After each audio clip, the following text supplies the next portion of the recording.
Hello from beautiful Charlotte, North Carolina. I wanted to add a video to the article I just wrote called Why I Read. And if you haven't read the article, I'll put a link to it in the description, or you can go to salesfunnel.com, where you can find me, Tony Leone, on LinkedIn, and I put it on Pulse there so you can have some reference. But for those of you that did read it, I said I would add a video to give you an example of how I use some of the techniques in the article. So let's jump right into it. And this is a perfect example, Fortune magazine, and the headline really grabbed me, which is going to be the main article. It's called Humans Are Underrated. And what I thought was pretty fascinating, since I train humans on how to increase sales and leadership, and also teach people, and we assess people on hiring skills. So what I'm looking for when I read the article is things that pop out to me, whether it's a statistic or a quote from an expert, or just something that kind of pings in your brain and say, well, I've never thought about that before, or that's important information that would have a little bit of a wow factor. So here's an example of one in this graph. As you can see, show you what I'm looking at. It says, as demand for empathy grows, supply shrinks. Researchers analyzed 72 studies that measured empathy in about 14,000 college students since 1979 and found a broad decline over time. And it seems unlikely to increase. So I look at that and say, well, how am I going to use that? And if you also see within the article, but a lot of times they put these bold at the top, it says empathy is the critical 21st century skill, says Meg Bear, the VP of Oracle. So what I do, I sell how to hire people based on an empathetic outlook, emotional intelligence, which is the number one predictor of personal success. In fact, our assessments have a line and a measurement on where they stack up against the rest of the world in empathetic outlook. Pretty important, and the article's telling me this. So this allows me to have a proof source, a fact, and a conversation about what I do. And so I don't just tell someone, you need more empathetic people. I say, listen, there's been about 11% decline since 1980 in empathy scores in college students coming out, and it's not looking to increase according to this study. And in fact, Meg Bears, the vice president of Oracle, said empathy is the critical 21st century skill.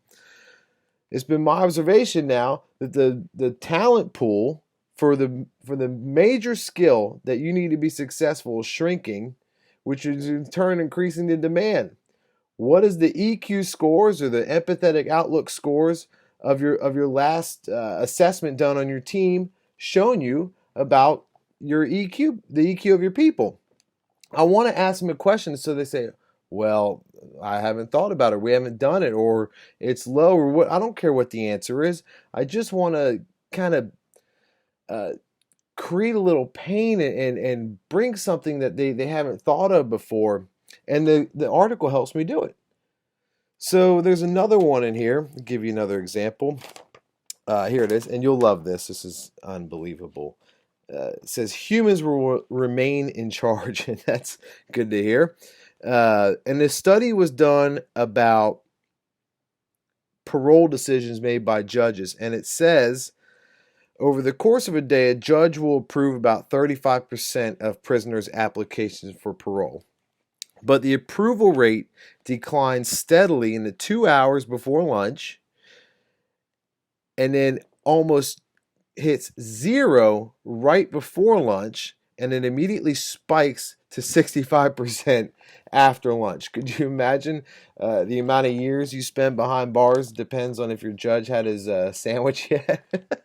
So, but why do I talk about that? I don't need to talk about statistics of how many people got paroled by a judge in a certain year, but two reasons. Look, I teach people how to lead, not only if they're skill task ready, but if they're emotionally ready. And so part of that, I could develop a conversation about, when are you asking your people? Are you even taking that into account when you ask someone to do a task, the amount of productivity you're going to get out of that person. I also have people who are in food service. Some of my clients are food service people.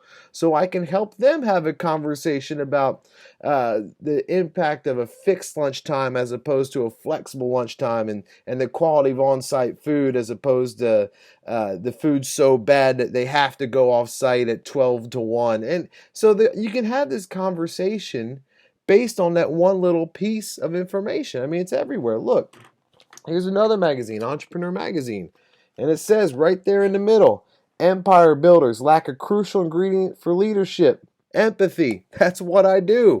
So I'm going to use this stuff to my advantage.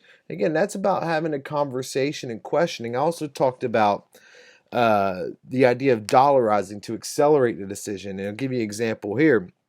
It says, and by the way, this is Fortune magazine again, and I love this. Does joy help you sell? Boy, I love that. And so I'm reading it, it says, it talks about more right brain activities, the key to selling, and forget about the actual left brain and solution selling. It says, it seems to be working. This company's sales per square foot average more than 3,000, a figure that would place it above all but three U.S. retailers. It's Apple, Murphy USA, and Tiffany. It's a pretty good company. So if I'm talking to a client who is looking to hire me, say, what's your sales per square foot, and it's lower than this, I can have a conversation based on that. But I love this line that I can use. The emotion of stores emanates from the smiles on people's faces and the passion they have about serving others. You can't sustain a culture unless you have a foundation from training first. That's from the CEO of this company. So I can have that kind of conversation. Say, listen, the fact is that it starts from training, the kind of culture you're going to have. It's by my observation that when people implement the right training, more right brain training than left brain training skills, they have a whole lot more productivity on the floor, thus resulting in higher sales per square foot of their store. What is your sales per square foot in your store compared to the industry average? See the kind of conversation I can lead myself down to now, and all the stuff that supports what I do. Pretty cool stuff.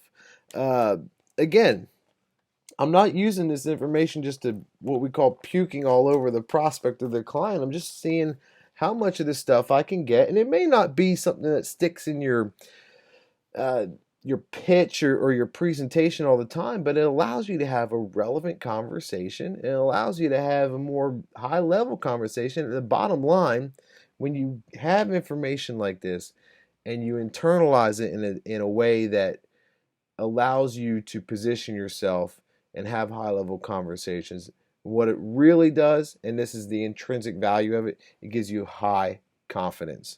And that is one of the most important skills of any salesperson I've ever seen, is portraying high confidence. Not cockiness, confidence. So until next time, my friends, I hope this helped. I will see you next time.